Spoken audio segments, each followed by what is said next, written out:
લાંબા સમયથી વિદ્યાર્થી પરિષદ દ્વારા પ્રાથમિક સુવિધા અને ભોજનને લઈને આવેદનો આપવામાં આવ્યા છે, પણ આ સમરસના અધિકારીઓને કાંઈ પડી નથી.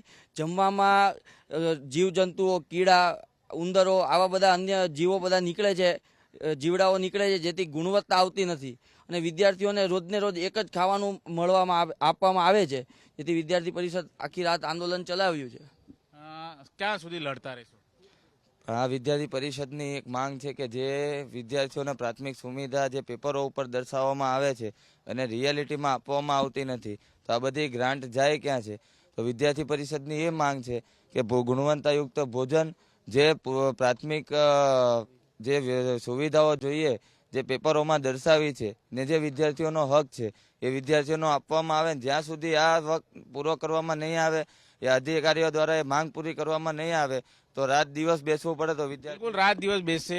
આટલી બધી ઠંડી હતી, કેટલી ઠંડી લાગી વિદ્યાર્થીઓને, કેમ ન હટ્યા? અત્યારે રાત સુધી જે 12% ડિગ્રી હતી ત્યાર સુધી આપણે બધા કાર્યકર્તા રાત સુધી રહ્યા.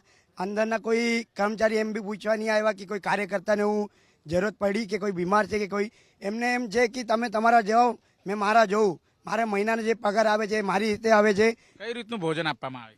અમારા અહીંયા સમરસમાં એકદમ ખરાબ, એટલે એકદમ લો ક્વોલિટીનું જમવાનું આપવામાં આવે છે, જેમાં ઈયળ છે, મકોડા છે, જીવજંતુ જે હરેક ભોજનમાં નીકળે છે.